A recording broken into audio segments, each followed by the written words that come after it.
লাগলো। আজকে একটু আমি আমাদের পালন মশার কাছ থেকে মহামূল্যবান সময় থেকে আমি একটুখানি সময় চেয়ে নেব কিছু বলার জন্য।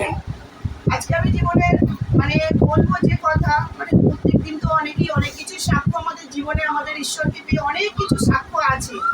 অনেক অনেক, মানে আমরা যা যা আমাদের অলৌকিক কার্য করছে সেটা বলে শেষ করা যায় না। তো আমার জীবনে যাই হোক অনেক কষ্ট, অনেক মানে ভিতরে অনেক চাপা কষ্ট, অনেক কিছু জমা মানে ব্যাপারটা কি হয়েছে, আমি না ছোট থেকে ভালোবাসার বাগান। আমাকে সবাই কি হচ্ছে ভালোবেসেছে, কিন্তু আমি বুঝতে পারি না যে আমাকে ভালোবাসার পিছনে কোনো স্বার্থ থাকে কিংবা আমাকে ইউজ করা হয়, ব্যবহার করা হয় সেই ভালোবাসার পিছনে। মানে আমাকে নরম পেয়ে যে যা বলে আমি ভাবি আমাকে মনে সত্যি ভালোবেসে মনে হয় আমাকে, কারণ আমার বিয়ে হলো শ্বশুর বাড়ি এবং আমার মা বাবা সবাই ছিলেন, কিন্তু যতদিন আমার বাবা বেঁচে ছিলেন আমি আমার বাবার একটা হৃদয় ছিলাম, একটা পাঁজর ছিলাম আমার বাবার।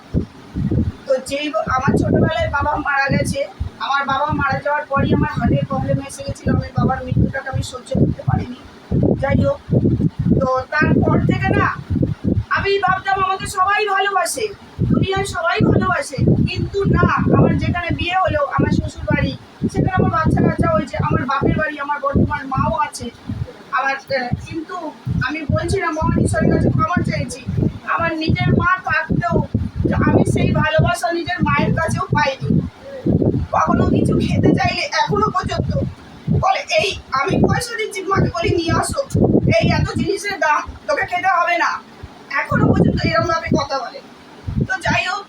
না তো আমি তো তাদের কিছু বলতে পারি না, এবং আমার যাই হোক যেখানে আমার শ্বশুর বাড়ি বিয়ে হলো সেখানেও তো স্বামীর সাথে ডিভোর্স হয়ে গেছে, সেখানেও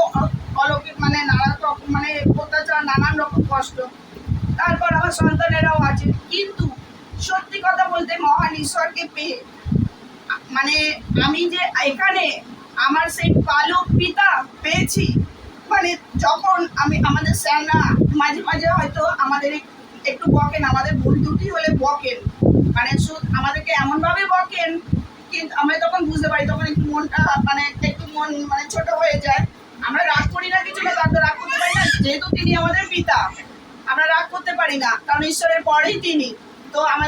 আমাদের স্যার যখন আমাদের পিতা যখন বকেন একটু মনটা কেমন হয়ে যায়, কিন্তু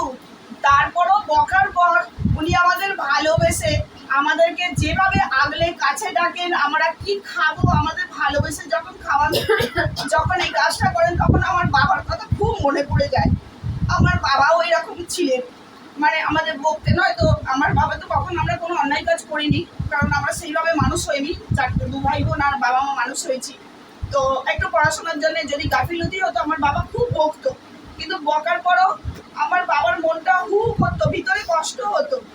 সেই জন্য কিছু খাবার দাবার নিয়ে এসে আগে যতক্ষণ না মানে আমাদের খাওয়াতো ততক্ষণ আমার বাবা। তো সেরকম আমি আমাদের স্যারকেও দেখেছি, স্যার কিন্তু যখনই আমাদের কিছু বকেন, হয়তো সিনিয়র সিটিজেনদের সেইভাবে কিছু বলেন না, কিন্তু আমরা তো ছোট, আমাদেরকে কিন্তু কোনো রকমভাবে, এমনকি আমাদের ম্যাম বা আমাদের পিউষ বার্চ আমাদের ছেলে মানে আছে,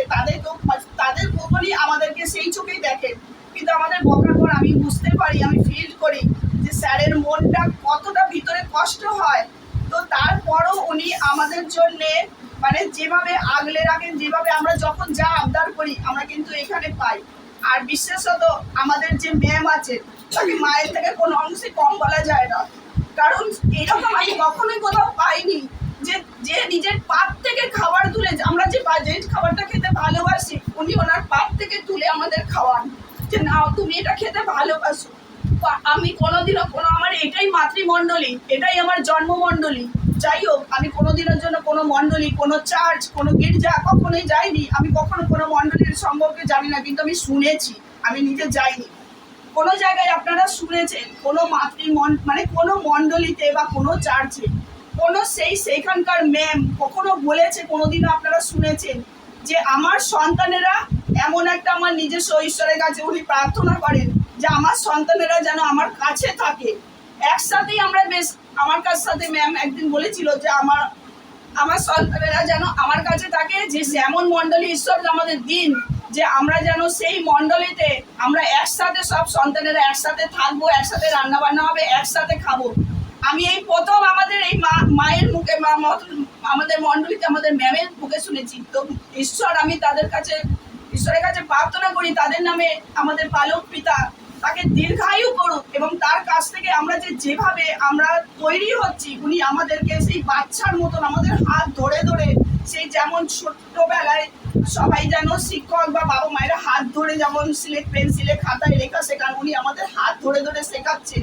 ঈশ্বর ওনাকে আরো থেকে আরো আশীর্বাদ করুক, ওনাকে দীর্ঘায়ু করুক আমাদের জন্যে, তাকে আরো থেকে আরো তাকে জীবন দান করুক, তাকে আরো বৃদ্ধি করুক, এবং এই পরিবারকে তার আশীর্বাদ করুক।